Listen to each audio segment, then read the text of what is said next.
¿Qué tal a todas y a todos? Muy buen día. Soy el doctor Hugo Radillo, uno de los colaboradores que tiene la doctora Luisa Aguilera para la Clínica de Insuficiencia Cardíaca.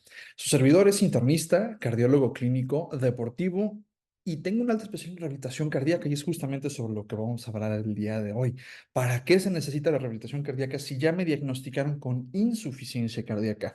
La enfermedad que probablemente ha sido el motivo por el cual Luisa les ha estado abordando, tratando y pues siguiendo a lo largo de tantos años que puede durar esta enfermedad. Cuando hablamos nosotros de rehabilitación cardíaca, hablamos de una intervención que les tenemos que ofrecer al 100% de las personas que ya hayan tenido este diagnóstico. A veces lo más frecuente es que una persona tenga un infarto y a partir de ahí el corazón deje de funcionar de una manera adecuada. A lo mejor podemos tener algún otro tipo de compromiso de la función cardíaca por a lo mejor infecciones por parásitos como el caso de la enfermedad de Chagas, a lo mejor después de alguna cirugía para cambiar alguna válvula del corazón, algún tipo de cateterismo, alguna arritmia, algún marcapaso. Hay diferentes causas que van a afectar este corazón y que más allá de solamente dejar medicamentos, vamos a necesitar una intervención muy específica que se necesita un grado de alto especialista, como en mi caso, para poder ser administrada de forma responsable y segura. Esto es la rehabilitación cardíaca, una intervención responsable, segura, basada en evidencia, que nos va a permitir regresar a tener un estándar, una calidad de vida más adecuada que incluso antes de la llegada del infarto o antes de la llegada del diagnóstico de la insuficiencia cardíaca. Entonces, en los siguientes minutitos les voy a platicar en qué consiste la rehabilitación cardíaca y cómo es que nosotros, a través de este programa especializado, podemos mejorar un poquito ciertas facultades de una persona, como su fuerza, como la resistencia a la fatiga, como la tolerancia a síntomas o, cuando se puede, una reducción casi completa de la manifestación de las molestias que una persona con insuficiencia cardíaca pudiera tener.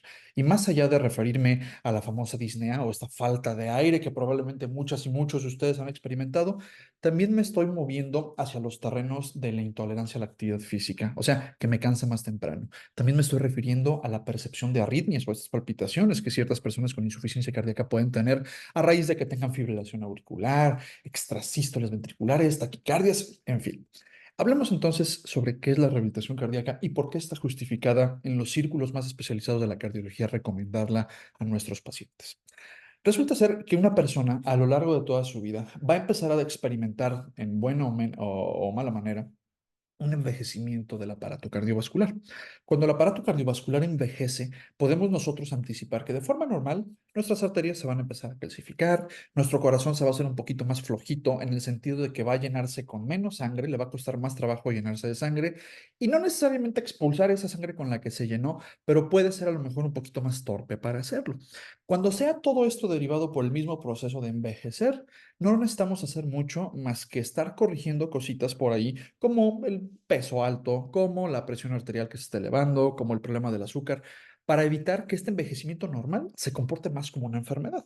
Ahora, ¿qué es lo que pasa cuando una persona después de los 35 o 40 años empieza a tomar malas decisiones en la vida y no hace ejercicio, fuma, no cuida su peso, en fin? Bueno, pues este envejecimiento puede instalarse varias décadas antes y cuando hacemos los cardiólogos y las cardiólogas las evaluaciones de sus corazoncitos para ver qué es lo que está saliendo mal, pues precisamente eso nos encontramos datos de que el corazón ya envejeció o se está comportando como un corazón envejecido a pesar de que la persona pueda tener 30, 40 años.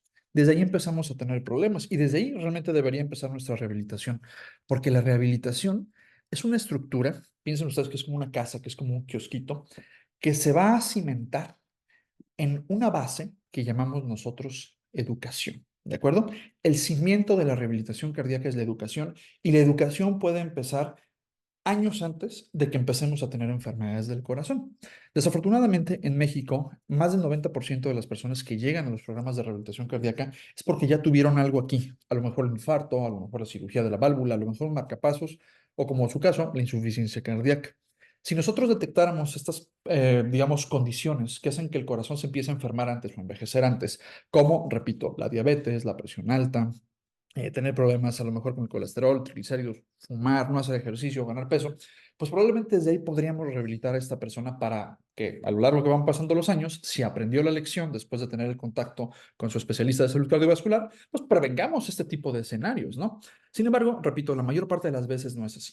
Cuando una persona llega a nuestras clínicas de rehabilitación cardíaca o de insuficiencia cardíaca, tratamos de explicarles a raíz de educación por qué le está pasando lo que ya le está pasando, por qué hay síntomas, por qué a pesar de los medicamentos pueden seguir a lo mejor algunas limitaciones y más importante, qué tenemos que hacer para evitar que la calidad de vida o que incluso la mortalidad que va a derivar a una persona después de una enfermedad del corazón, pues estén ahí presentes. Eso es lo que tratamos de hacer, darle las herramientas a partir de conocimiento a nuestros pacientes para que se empoderen con su enfermedad, para que tengan las riendas de la enfermedad y que no dependan tanto de un médico o de una médica. Por supuesto, van a tener su seguimiento, pero a lo mejor si les enseñamos nosotros a reconocer que este síntoma de tal forma se va a comportar más agresivo versus esta otra manera de presentarse que a lo mejor es más leve, pues a lo mejor el paciente ya puede decidir en qué momento ir al médico o en qué momento ir a urgencias o en qué momento ciertos medicamentos empezárselos a ajustar solitos, como por ejemplo los diuréticos. Muchos y muchas de ustedes seguramente han sido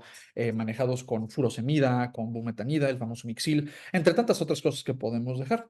Pero cuando nosotros educamos a los pacientes, a veces les podemos dar esta independencia de, ok, estas son las condiciones con las cuales me voy a subir yo solito el diurético o suspenderlo o dejármelo tantos días sí, tantos días no. En fin, se hacen estrategias como tal para poder, repito, empoderar al paciente, darle las riendas de su enfermedad. Esta educación no es nada más el médico me enseña y yo aplico. No, esta educación es bidireccional. En rehabilitación cardíaca nos encanta que los pacientes también nos eduquen a nosotros, que nos expliquen qué de todo lo que le estamos dejando al paciente sí le está funcionando y qué no. ¿Qué le funcionaba antes, pero a lo mejor ahorita ya dejó de ser tan efectivo? Algunos medicamentos, a lo mejor algún tipo de ejercicio que dejamos en la rehabilitación cardíaca, a lo mejor algún tipo de hábito como comer cierto tipo de cosas, beber tanta cantidad de agua, en fin. Entonces, la educación es el cimiento de la rehabilitación cardíaca y es bidireccional. El médico le enseña al paciente, pero el paciente también le enseña al médico para poder tener una experiencia de rehabilitación más cómoda, en donde podamos forjar nosotros una relación médico-paciente más agradable y que se forje una, digamos, sensación de confianza entre la persona que está recibiendo las atenciones y obviamente el médico tratante.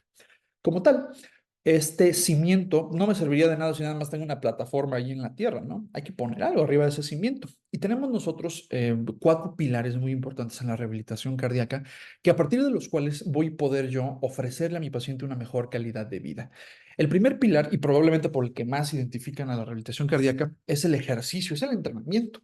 Cuando una persona ya tiene insuficiencia cardíaca, haya sido el motivo que haya sido, necesitamos aprovechar esta segunda oportunidad que muchas personas están teniendo a raíz del cateterismo, de la cirugía, del marcapasos, de los medicamentos que se les están ajustando, para poder utilizar ese corazón, pues ahora sí que en mejor medida de como se estuvo utilizando antes. Entonces, necesitamos mover ese corazón. Hay una frasecita muy conocida que circula mucho en medicina. Si quieres que algo se muera, déjalo quieto.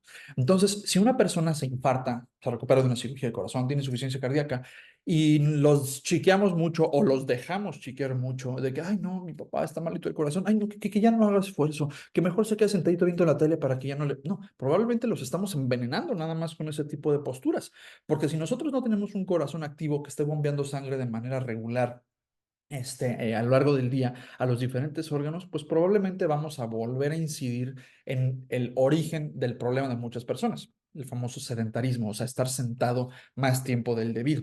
El entrenamiento que hacemos en la rehabilitación cardíaca no es cualquier tipo de entrenamiento, no es como que, ah, sí, póngase a caminar hasta que se canse y ya. No, tratamos de hacer un entrenamiento que sea retador para los músculos del paciente, para su respiración, para su corazón, para poco a poquito sacarlos de esta zona de confort, de esta zona de, ay, pobre de mí, que ya no sean víctimas de su propia enfermedad y empezar a rehabilitarse, o sea, hacer cosas que antes sí podían hacer, como por ejemplo vestirse solos, alimentarse solos, caminar solos, que no tengan problema por subir escaleras porque ya les llegó la dificultad para respirar o el cansancio extremo, las personas que se han quedado todavía con arterias tapadas después del cateterismo, que suele pasar muy frecuente eso, se les tapan las principales, pero a lo mejor quedan otras tantas por ahí. Bueno, que este entrenamiento les permita hacer más actividades sin que tengan otra vez este dolor en el pecho que les causó el infarto y después la insuficiencia cardíaca.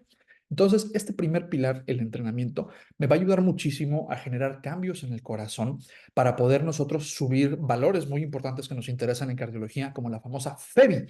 Probablemente ya lo han escuchado con la doctora Luis en su consulta, la fracción de expulsión del ventrículo izquierdo, las presiones de llenado del corazón, el strain o la deformación. Muchos parámetros que nosotros vigilamos en cardiología después del diagnóstico de insuficiencia cardíaca pueden ser incrementadas con ayuda de la rehabilitación cardíaca si es que nosotros hacemos un entrenamiento bien dirigido. Para yo poder decidir cuántas semanas de entrenamiento le voy a dar a un paciente, cuántas veces a la semana va a entrenar, de esas veces a la semana, cuánto va a durar cada sesión y por cuánto tiempo vamos a estar a final de cuentas en ciertas cargas de ejercicio bajito y después un poquito más alto, se necesita hacer una valoración por medio de una prueba de esfuerzo. Las pruebas de esfuerzo, a lo mejor a varios de ustedes ya se las hicieron, pero particularmente en rehabilitación cardíaca, nos interesa mucho poder evaluar nosotros no nada más cómo se comporta el corazón, sino también cómo se comporta la respiración y su consumo de nutrientes, por decirlo así, durante cierto ejercicio. A lo mejor no vamos a estar evaluando con la prueba de esfuerzo cómo estamos consumiendo, no sé, galletas o cómo estamos consumiendo proteínas o cómo estamos consumiendo ese tipo de nutrientes, así como genéricamente les pudiéramos decir. Lo que sí podemos hacer es que por medio de la máscara que colocamos nosotros al momento de hacer la prueba de esfuerzo, o sea, ya no es nada más colocarles unos cablecitos en el pecho para ver el corazón, ¿no? Les colocamos una mascarita que nos permite ver cómo están respirando oxígeno, cómo están sacando dióxido de carbono y a partir de un mecanismo que llamamos en el medio calorimetría indirecta, podemos determinar cómo se están consumiendo sus grasas para hacer esa actividad durante la prueba de esfuerzo, cómo se están consumiendo sus hidratos de carbono, azúcares, también para hacer tal o cual actividad. De forma tal que al término de la prueba de esfuerzo, nosotros tenemos un montón de información bien valiosa que me permite decidir qué tan pesado va a ser el entrenamiento. Y para sorpresa de muchas personas, cuando tenemos estos números extraídos de la prueba de esfuerzo cardiopulmonar, se sorprenden porque se dan cuenta que el entrenamiento no tiene que ser la cosa más cansada del mundo. Es raro que tengamos a los pacientes corriendo en las primeras etapas de la rehabilitación cardíaca. Muchas veces empezamos a lo mejor con una caminadita muy suavecita y luego a lo mejor una caminadita más a prisa y cuando menos se lo esperan ya terminamos la sesión número uno y luego la número dos y la número tres y así nos podemos ir hasta que veamos que poco a poquito nuestros pacientes van tolerando más. Pero para nosotros decidir cómo empezamos, hacemos esta prueba de esfuerzo cardiopulmonar, que en la mayoría de los centros en el país ya va incluida en los programas. O sea, no se las van a cobrar aparte si van a este tipo de programas que operan de manera ya pues moderna o contemporánea. Entonces, esta prueba de esfuerzo, más allá, por cierto, de nada más decirme cómo vamos a hacer el entrenamiento, cómo vamos a empezar, también me permite poner reglas de seguridad, porque si el entrenamiento no está supervisado por un especialista de la salud cardiovascular en esta etapa de la rehabilitación, cuando vamos empezando, pues probablemente podemos nosotros favorecer a una irresponsabilidad muy grande que se comete desafortunadamente en muchos lugares cuando los pacientes solitos deciden empezar a hacer ejercicio después de diagnósticos como los infartos, los marcapasos, las insuficiencias cardíacas. Hay ciertas cargas de entrenamiento, hay ciertos tipos de ejercicio que pueden favorecer la aparición de arritmias en el corazón. Y muchas personas a veces pueden experimentar después de la insuficiencia cardíaca arritmias durante ciertas actividades físicas, las cuales necesitan una hospitalización en ese momento o a veces incluso necesitan ya maniobras de RCP porque pueden conducir algunas arritmias al paro cardíaco.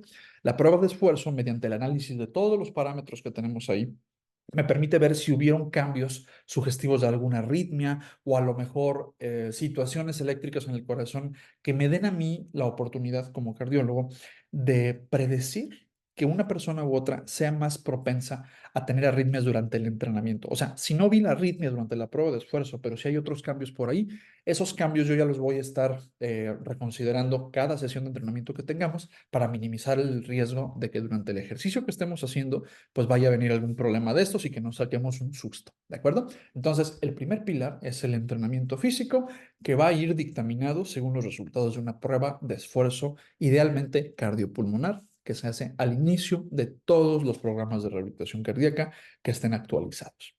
El segundo pilar es el tema de los fármacos.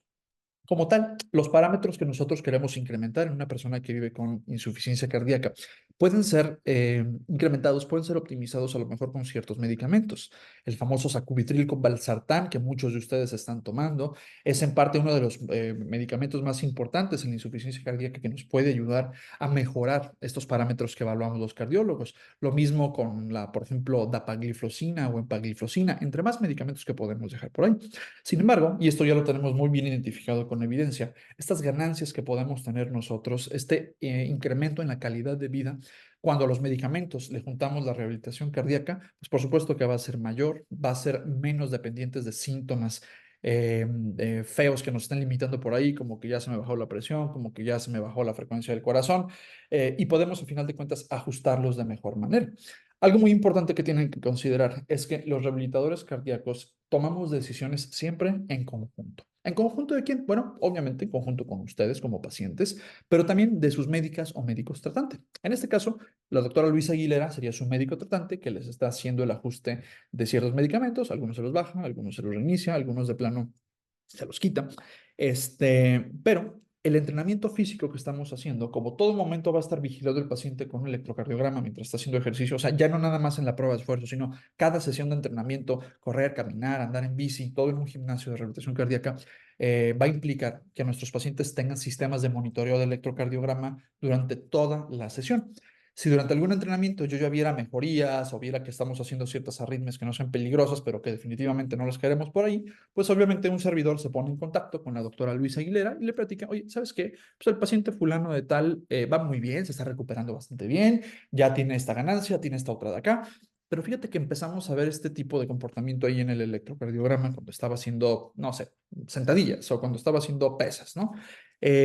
Yo te recomendaría a lo mejor hacer este ajuste con este medicamento, suspenderle este otro. ¿Tú cómo lo ves? Y si Luisa hace una integración de lo que yo le estoy platicando, su expediente clínico y obviamente lo que ustedes están refiriendo en ese momento, se toma la decisión. Dicho de otra manera, yo no voy a mover un medicamento el cual su médico tratante no tenga conocimiento, uno, de mis intenciones y dos, obviamente, del medicamento y dos, si es que a mí me gustaría.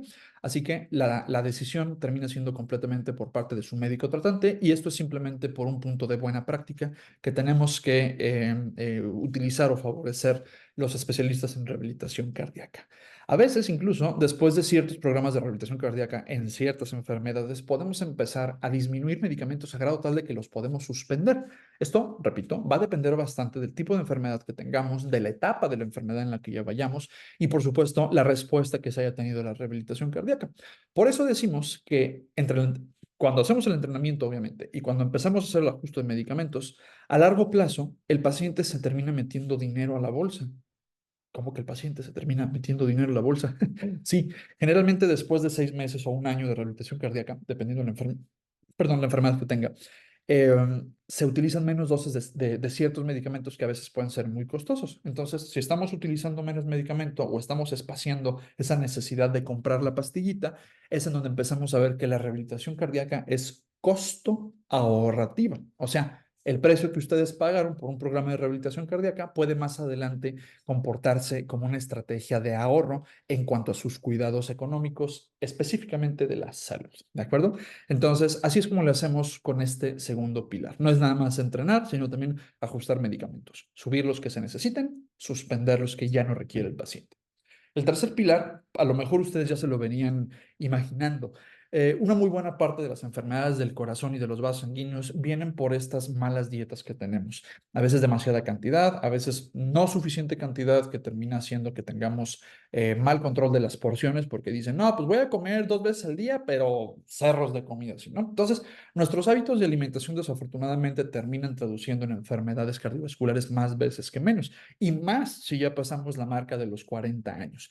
Dicho de esto, nosotros incorporamos a nuestra rehabilitación cardíaca valoraciones por especialistas en nutrición. Estos especialistas en nutrición con los que contamos nosotros en nuestra clínica de rehabilitación cardíaca, más allá que dejarles una dieta, más allá que pesarlos y medirlos, nos van a estar otorgando cifras muy específicas en cuanto a porcentaje de composición corporal. Es decir, con unas básculas especiales que tenemos, vamos a poder determinar de su peso cuánto le corresponde al músculo, cuánto le corresponde la grasita, cuánto es agua, cuánto es huesito. Entonces, podemos nosotros con eso ajustar los planes de dieta y de entrenamiento para, pues a lo mejor, subir músculo y bajar grasita. Entonces, nos ayuda bastante esta valoración nutricional para nosotros poder verdaderamente rehabilitar a nuestros pacientes. Y algo muy interesante, algunos y algunas de ustedes a lo mejor viven no nada más con insuficiencia cardíaca, sino con problemas de la presión arterial, el colesterol y no se diga la glucosa, la famosa diabetes. A partir de este tipo de estrategias de nutrición, podemos nosotros optimizar que la misma dieta que estamos utilizando para hacer la rehabilitación cardíaca se alinee con los objetivos de la nutrición propia de una persona que tiene hipertensión, de una persona que tiene diabetes, de una persona que tiene el colesterol elevado, en fin. Entonces, por eso es muy importante este pilar de la nutrición. El cuarto y último pilar es desafortunadamente uno que incluso las y los médicos no consideran y que es muy importante en el mantenimiento de la salud general de las personas. Tengan o no enfermedad del corazón, tenemos que cuidar la salud mental. Se sabe que una persona que está experimentando procesos de depresión o procesos de ansiedad o a veces combinaciones de ambas, es más factible que tenga infartos, que tenga problemas de arritmias, que tenga problemas justamente de insuficiencia cardíaca. Ustedes ya tuvieron este desenlace, ustedes ya tuvieron insuficiencia cardíaca o alguna condición que los llevó a desarrollar insuficiencia cardíaca. Muchas veces, cuando nos dan este primer diagnóstico, no sé, el infarto, la cirugía, el marcapasos, la arritmia, la insuficiencia cardíaca, lo que sea, se nos note o no, lo admitamos o no, los seres humanos empezamos a pasar por una especie de duelo. El tema es que duelo no es nada más perder un ser querido, duelo es esta sensación de pérdida. Perdí la percepción que tenía de mí como una persona saludable porque, pues, nunca tenía ninguna molestia, no me cansaba, nunca me dolía el pecho y ahora me están diciendo que mis arterias están tapadas, necesito un cateterismo, que una cirugía, un marcapasos, que mi corazón está crecido, que tengo soplos. Entonces, a partir de ahí podemos empezar a tener pues sí, este proceso de duelo en donde nuestro estado de ánimo puede fluctuar bastante y si esto se sale del control, si esto empieza a tener afecciones en los químicos del cerebro, se puede instalar un proceso de depresión. La otra, personas que a lo mejor no pasan por este duelo o que lo pueden sobrellevar bastante bien, suelen ser personas que todavía tienen esta capacidad para seguir trabajando, para seguir al frente de un negocio, para seguir al frente de la familia y pues estar obviamente sometidos a la ansiedad y o al estrés del día a día, que por cierto, ansiedad y depresión, digo, ansiedad y estrés no es lo mismo. Por eso, procuramos nosotros a las personas que se incorporan a un programa de rehabilitación cardíaca, además de tener una valoración con un cardiólogo, además de tener una valoración nutricional, pues obviamente tener una valoración por un experto o experta en la salud mental. Puede ser a veces un psiquiatra, puede ser a veces un psicólogo, pero necesitamos nosotros tener algún tipo de coalición por parte de las personas que velan por la salud del corazón y no se diga a las personas que velan por la salud mental. Algo muy importante, en salud mental también consideramos cómo está durmiendo una persona. Procuramos que una persona que ya ha tenido algún problema en su corazoncito duerma por las noches sin interrumpirse, así, sin estarse levantando que a orinar, que por ruidos o cosas así. Procuramos que estén durmiendo un mínimo de 6 horas y no pasar de 8 horas y media. Tratamos de que las personas tengan este tipo de tiempo de descanso porque van a ser personas que una vez ya incorporadas a un programa de rehabilitación cardíaca van a estar haciendo más actividad física, van a estar haciendo ejercicio. Y para nosotros poder recuperarnos de forma adecuada para la siguiente sesión de entrenamiento, requerimos que el paciente haya dormido bien y que no tengamos este tipo de problemas de, ay, me cuesta trabajo quedarme dormido. Insomnio de conciliación, le decimos. O sea, que, doc, pues sí, me puedo quedar dormido perfectamente bien en cuanto mi cabeza toca la almohada, pero me levanto 2, 3 veces a orinar o las alarmas de los coches en las calles o mis perros están ladrando y ese también cuenta como insomnio. Se interrumpe el sueño ahí, ya no es de conciliación, es un insomnio de mantenimiento que termina a final de cuentas entorpeciendo la salud del sueño de las personas y a su vez haciendo menos adecuada, menos óptima esta recuperación que requiere el corazón y los músculos después de las sesiones de entrenamiento. Así que también el tema del insomnio tiene que ser abordado en este pilar de la salud mental. Ahora bien, pues ya se ve un poquito mejor la estructura, pero tampoco me sirve de mucho tener ahí 4 columnas paradas, ¿no? Pues hasta pudieran parecer ruinas y eso es lo que no queremos, que el paciente quede en ruinas. Estos 4 pilares van a soportar una última estructura, una bóveda, por decirlo así. Y esta bóveda es la que yo digo, la bóveda de las metas que tiene mi paciente, pero también de las metas que tengo yo. Yo como médico me va a interesar que las personas que tengan sobrepeso u obesidad disminuyan esas cifras de peso, de índice de masa corporal, de los porcentajes de composición grasa, para poder decir que generé adaptaciones que al paciente le convienen para que el corazón más adelante no vuelva a tener problemas por el tema del peso, o por su azúcar, o por su presión arterial, o por sus niveles de colesterol. Entonces, estas metas para el médico van a terminar siendo metas que se traduzcan en la corrección de factores de riesgo, o sea, enfermedades o condiciones, factores, que al presentarse en una persona pueda ser más probable que menos que se desarrolle una enfermedad del corazón o que si ya tenía enfermedad del corazón, esta misma se descompense o adquiera una nueva variante de dicha enfermedad. Entonces, las metas que van por parte de nosotros en rehabilitación cardíaca es precisamente el control de estos factores de riesgo. Naturalmente, unas son las metas que puedo tener yo, pero también mi paciente va a tener metas. Hay pacientes que me dicen, doctor, lo que más me motiva ahorita es que voy a hacer un viaje con mi familia a Perú, a Europa, qué sé yo. Y quiero estar bien, doctor, para poder viajar y no ser una carga para mis familiares porque se van a preocupar por mí, esto y lo otro. Ok. De acuerdo a las metas que va teniendo cada persona, es el ajuste que le vamos haciendo a los tipos de rehabilitación cardíaca que tenemos. Por eso decimos, el paciente no se adapta a la rehabilitación cardíaca. Al contrario, la rehabilitación cardíaca se adapta a las necesidades de cada paciente. Por eso, un programa de rehabilitación cardíaca, a pesar de que podrá tener componentes similares, requisitos básicos, no es igual de una persona a otra persona. ¿Por qué? Porque las tratamos de ajustar según las metas. No le voy a dejar la misma dieta a una persona que no tiene problemas de sobrepeso o obesidad que a una persona que sí, pero que como común denominador ambas personas tienen insuficiencia cardíaca. ¿Ok? Entonces tenemos que hacer las cosas diferente, tenemos que hacer las cosas individualizadas, un saco a la medida. Entonces, estas metas nos van a ayudar bastante a también, por cierto, conocer a nuestros pacientes. Doctor, ¿sabe qué?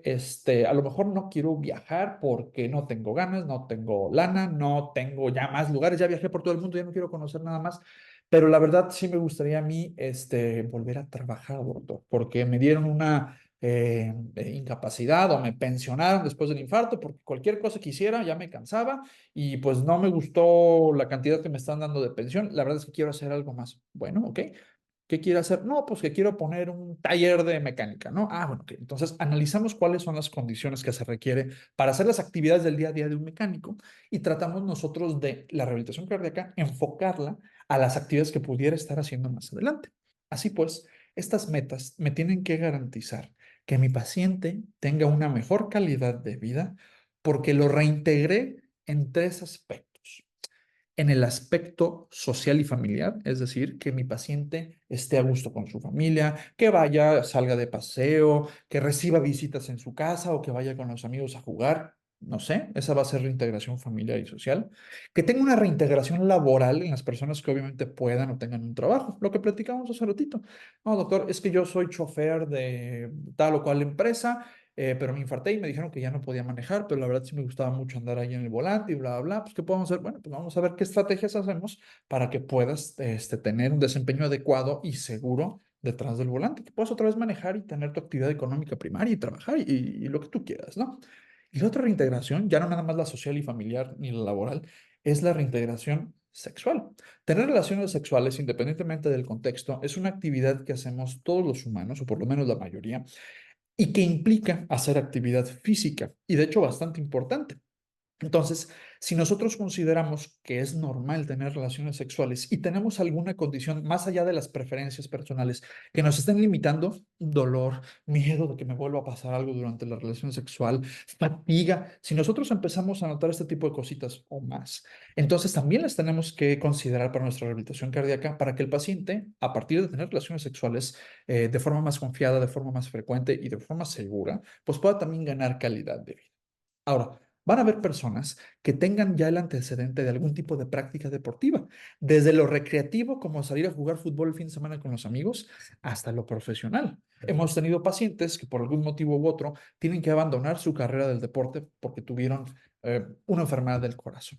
Entonces, tratamos de reintegrar a este tipo de personas a su práctica deportiva según los riesgos de cada deporte y, por supuesto, según las limitaciones que hayan quedado después de la enfermedad del corazón habiéndose ya rehabilitado. Entonces, si a lo mejor alguno de ustedes tenía ese tema de que, no, pues sí, pues qué padre, puedo hacer esto y lo otro, pero ya no voy a poder jugar tenis, ya no voy a poder jugar pádel, ya no voy a poder jugar golf, pues ¿para qué me rehabilito si no lo voy a poder hacer? Bueno, sepan que también es una de las metas que podemos nosotros considerar, reinsertar a nuestro paciente a su práctica deportiva, cuando se puede lo profesional, pues lo profesional, pero la mayor parte de las veces encontramos el cómo sí se puede regresar al paciente a una práctica deportiva recreativa, que le ayude a disfrutar sus días, que le ayude a tener esta reintegración con su familia, con sus amigos. Ya muchas veces los negocios se terminan cerrando en un campito de golf, en una canchita de tenis, ¿me explico? Entonces hay muchos beneficios de reintegrar a los pacientes a su práctica deportiva, los que ya la hacían.